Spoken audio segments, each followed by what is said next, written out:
Now, we've all had a fallout with a friend, but the most notorious catfight in the history of Hollywood was between Bette Davis and Joan Crawford, and it's sure to have topped any of our feuds. The 50-year fallout has gone down in history, so much so that our final guests are taking it to the West End stage and are starring in a production based on the infamous row. Here to tell more, please welcome Greta Scacchi and Anita Dobson.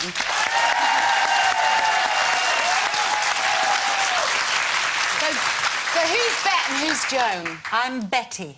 Betty. Oh, Betty. Fantastic. For all of you who ever thought... I remember I wasn't sure for years, but reading her biography, her name was spelt with a Y, and just to be a little bit different, when she was a teenager, she changed it to an E, but it was always Betty. And she was very angry if people pronounced it wrong, so... She was very angry, full stop. Oh, yeah. This isn't based on the film Whatever Happened to Baby Jane, is it? Well, it's kind of about them making the film Whatever Happened to Baby Jane, but not actually doing it. You see them as they've come off the set in their dressing rooms, responding about what the other one's been doing. Oh, should we see a clip of the film? Because I saw it so long ago. This is a film that brought them together kind of interesting phases in their career. They've been around for a while, and it was well known their careers had started to slide. Yeah, their stars were on the wane, and they weren't big fans of each other. Let's take a look. Jane, do you remember when...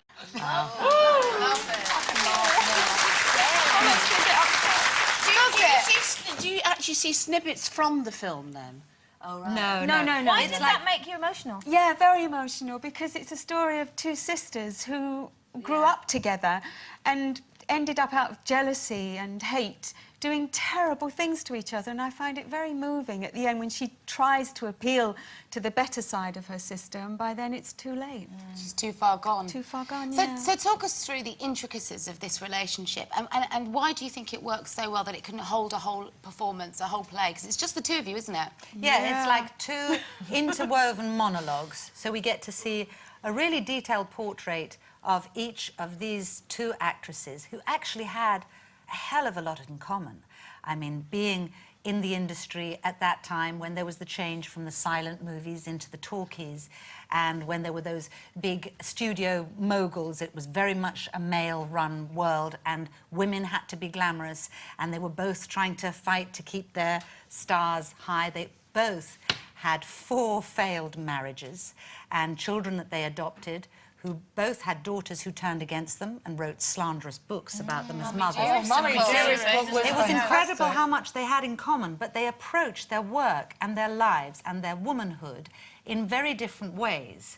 And so there was just a mistrust and animosity but you could almost see that in that clip there, couldn't you? You could see, I mean, it kind of crackles, doesn't it? But I think a lot of I think they probably had more compassion for each other than later, as legend went, was ever really understood. It was very well documented how much they hated each other. But in your play, and your monologues, does it come out of, in fact, that they had a fondness? No, but I think people have said, in retrospect, that on the set they were absolutely true pros, and they were polite to each other, and they, they really wanted the production to work. It was only, behind the scenes and just in their personal life. A lot of it was projected from people's prejudice. The idea of, just imagine 2 great glamorous women put, for once, instead of being the sole leads, they're going to be playing in a film together and sharing the stage. But actually, because they actually had so much in common, like you say, 4 failed marriages, the children, blah, blah, blah. You think they'd have had a closeness and been great friends. It's quite possible. Why do you think they didn't? I think that